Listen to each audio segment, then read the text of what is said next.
यह कहानी एक लड़की नहवे युवानम की भावनात्मक यात्रा है जो शहर की थकान और गरीबी से परेशान होकर अपने गांव लौट आती है। शहर में गरीबी ने जैसे स्थायी डेरा जमा लिया था, इसलिए सर्दी के आते ही वे युवान वापस अपने गांव लौट आई। शरीर तो गर्म हो गया था लेकिन पेट खाली था और कमरे में खाने पीने का सामान भी कम था। अलमारियों को खंगालने पर बस आधी थैली आटा और थोड़ा सा चावल मिला। बाहर जाकर एक बड़ा पत्ता गोभी उखाड़ लाई, फिर उसी बचे आटे से आटे की लोई बनाई।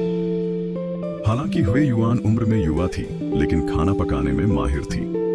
गूंथे आटे को 2 घंटे के लिए छोड़ दिया ताकि वह अच्छे से सेट हो जाए। इस दौरान उसने आंगन से बर्फ साफ करना शुरू किया।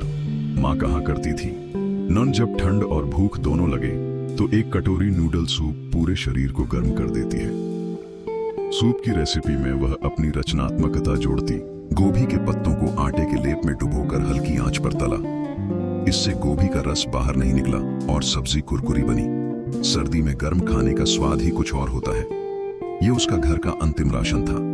तभी अचानक घर की चिमनी से धुआं उठता देख उसकी चाची सोचती हैं कि शायद उसकी मां लौट आई है, लेकिन दरअसल वह वे युवान ही थी। जब वे युवान बहुत छोटी थी, उसकी मां बीमार पति की देखभाल के लिए गांव लौट आई थी। पति की मौत के बाद भी वह यहीं रही और कठिनाइयों के बीच हुए युवान को पाला। लेकिन जब हुए युवान का कॉलेज खत्म हुआ और वह घर लौटी, मां बिना बताए चली गई थी। मां के बिना उसे गहरा अपराध बोध और खालीपन महसूस होता। वह आज तक समझ नहीं पाई कि मां ने उसे क्यों छोड़ा।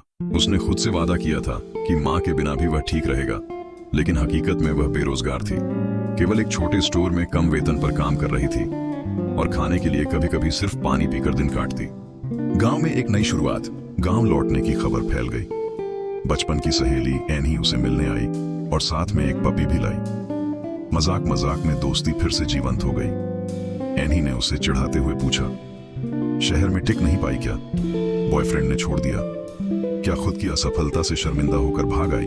बातें तीखी थीं, लेकिन यही सच्चे दोस्तों की पहचान है।